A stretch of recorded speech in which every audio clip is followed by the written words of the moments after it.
अस्सलाम वालेकुम, मेरे YouTube चैनल में आपको खुश आमदीद। तो आज इस वीडियो में हम बात करने वाले हैं ऑर्गेनिक एसिड के बारे में बात करेंगे। आल्दो इसके बहुत से फ़ायदे हैं लेकिन उसके नुकसानात भी हैं। जैसे कि ग्रोथ बूस्टर के तौर पर इस्तेमाल होता है, भूख लगाने में ज़्यादा इस्तेमाल होता है। जब हम फीड में ऑर्गेनिक एसिड या पानी के अंदर ऑर्गेनिक एसिड इस्तेमाल करते हैं तो बहुत ज़्यादा ब्रॉयलर को भूख लगती है और जो कच्ची मीठे होती हैं वो भी ठीक हो जाती हैं और उसके डाइजेशन अच्छी होना शुरू हो जाती है। गट हेल्थ होती है वो बहुत अच्छी हो जाती है। कॉक्सी के लिए बहुत अच्छा है, इम्यूनिटी को इंक्रीज़ करता है। ये सारे इसके फ़ायदे हैं, लेकिन इसका नुकसान भी है, लिमिटेशंस भी हैं कि हम इसको इस्तेमाल करते हुए किन चीज़ों का ख्याल रखना चाहिए और कौन सी चीज़ें इसके इस्तेमाल को रोकती हैं। सबसे पहले तो pKa वैल्यू होती है। ये pKa वैल्यू ये होती है कि ये बताती है वैल्यू कि आपका जो एसिड आप यूज़ कर रहे हैं वो कितना स्ट्रॉन्ग है, कितना वीक है, उसकी वैल्यू क्या है। उसके बाद केमिकल फॉर्म आ जाती है कि वो किस फॉर्म में आप दे रहे हैं, आया कि वो सॉल्ट की फॉर्म में दे रहे हैं, कोटेड फॉर्म में दे रहे हैं या आप उसको एसिडिक फॉर्म में दे रहे हैं, किस फॉर्म में आप दे रहे हैं। ये बहुत इम्पोर्टेंट है और डिपेंड करता है कि आपका जो ऑर्गेनिक एसिड यूज़ कौन से करें। ऑर्गेनिक हम मुख्तलिफ ऑर्गेनिक एसिड यूज़ करते हैं जिसमें हम फॉर्मिक एसिड और फ्यूमेरिक एसिड, प्रोपेनिक एसिड इस्तेमाल करते हैं, ठीक है। तो ये सारी चीज़ें उनको देखनी पड़ती हैं। उसके बाद हम काइंड ऑफ ऑर्गेनिज्म की देखते हैं, माइक्रो ऑर्गेनिज्म की, कि जिस बैक्टीरिया के लिए हम दे रहे हैं आया कि उसके लिए इफ़ेक्टिव भी है कि नहीं इफ़ेक्टिव है। मुख्तलिफ हैं, जैसे कि प्रोपेनिक की बात की है और ये साल्मोनेला के लिए होता है, फ्यूमेरिक की बात की है। ये सारे एसिड डिफरेंट ऑर्गेनिज्म के लिए होते हैं, माइक्रो ऑर्गेनिज्म के लिए होते हैं। एनिमल स्पीशी देखते हैं कि हम ब्रॉयलर को दे रहे हैं, लेयर को दे रहे हैं या हम किस स्पीशी के एनिमल को दे रहे हैं, तो ये चीज़ें बहुत इफ़ेक्ट करती हैं। उसके बाद साइट कि किस जगह पे माइक्रो ऑर्गेनिज्म ज़्यादा इंटेस्टाइन में है, स्टमक में कहाँ पे ज़्यादा है, तो उसको जहाँ पे जो हार्मफुल बैक्टीरिया होते हैं उसको मारने की ज़रूरत होती है, उस हिसाब से हम ऑर्गेनिक एसिड यूज़ करते हैं। Buffering capacity of the feed कि फ़ीड की बफरिंग कैपेसिटी क्या होती है कि मुख्तलिफ हम इंग्रेडिएंट इस्तेमाल कर रहे होते हैं फीड के अंदर, सीरियल ग्रेन इस्तेमाल कर रहे होते हैं, मील इस्तेमाल कर रहे होते हैं। अब देखें जो बफरिंग कैपेसिटी होती है वो क्या होती है कि कोई भी एसिड है ना, वो जो एसिड है वो कितनी pH लो करेगा, ठीक है। 0.1 मोलर HCl है अगर वो दे रहे हैं, या ऑर्गेनिक एसिड प्रोपेनिक एसिड दे रहे हैं 0.1 मोलर दे रहे हैं, तो वो 10 ग्राम फीड को करने के लिए कितना एसिड ज़रूरत होती है, उसको हम बफरिंग कैपेसिटी बोलते हैं, ठीक है। तो ये अगर आप बफरिंग कैपेसिटी जो होती है ये ग्रेन कम कर देते हैं। अगर ग्रेन्स है ना, आप फीड में ग्रेन इस्तेमाल कर रहे हैं, मकई इस्तेमाल कर रहे हैं, वीट इस्तेमाल कर रहे हैं, बारले, मिलेट इस्तेमाल कर रहे हैं, तो उससे बफरिंग कैपेसिटी कम हो जाती है। उसके बाद जो बफरिंग कैपेसिटी में प्रोटीन और मिनरल कंट्रीब्यूट करते हैं।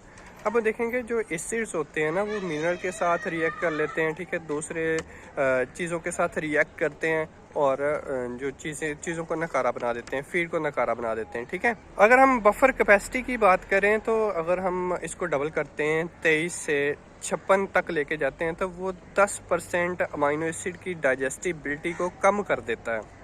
पोल्ट्री स्टार्टर फीड की बात करें तो इसमें 0 से लेके 10% तक बफर कैपेसिटी होनी चाहिए। ये अलाउ करती है कि इतना अलाउ हम कर सकते हैं, इससे ज़्यादा हम बफर कैपेसिटी वाले चीज़ें इस्तेमाल नहीं करेंगे।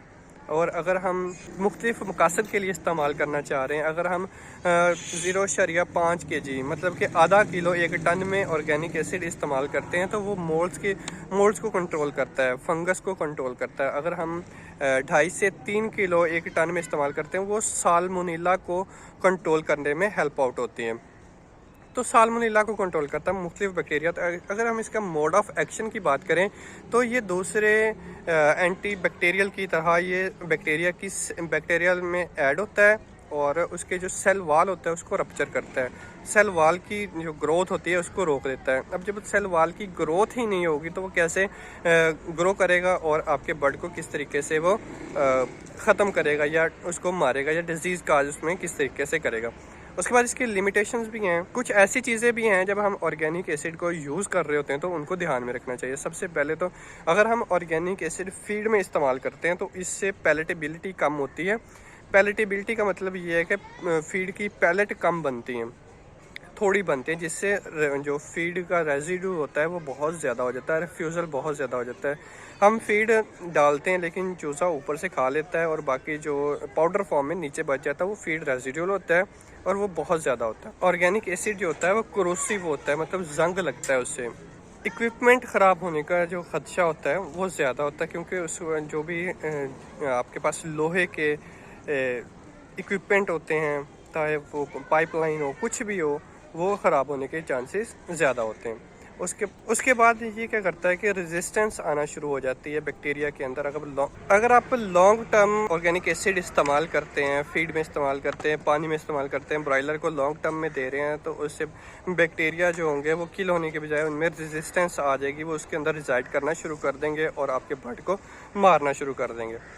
उसके बाद डिपेंड करता है कि आपका जो फ्लॉक है वो कितना क्लीन है, कि इन्वायरमेंट जिसमें आपने पौधे रखे हुए हैं वो कितना क्लीन है। क्योंकि जितना आप ऑर्गेनिक एसिड यहाँ पे इस्तेमाल करेंगे वो बर्ड के अंदर से तो बैक्टीरिया को ख़त्म कर देगा, लेकिन जो बाहर से जिस इन्वायरमेंट में रखे हुए हैं, चाहे वहाँ पे बहुत ज़्यादा आपके पास है क्लीननेस, अगर आपके पास नहीं है तो बाहर से फिर आपके बर्ड में आ जाएंगे और बर्ड को बीमार कर देंगे।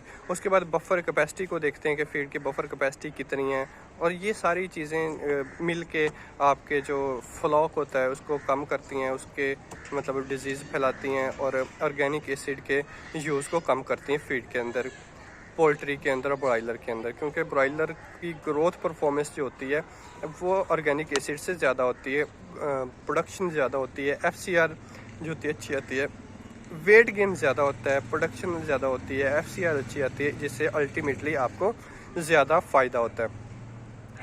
और इसके साथ अगर आप ऑर्गेनिक एसिड के अलावा अगर आप दूसरी चीज़ें इस्तेमाल करते हैं, अगर क्लोरीनेशन करने के लिए आप ब्लीच इस्तेमाल करते हैं, तो वो भी बहुत इंपॉर्टेंट होती है। तो अगर आपने प्रिकॉशन के तौर पर इस्तेमाल करनी है तो उसका जो डोज रेट होगा वो और होगा। अगर आपने इसे एहतियात के तौर पर इस्तेमाल करनी है या इलाज के तौर पर इस्तेमाल करनी है तो उसका जो आप कह सकते हैं कि डोज रेट होगा वो और होगा।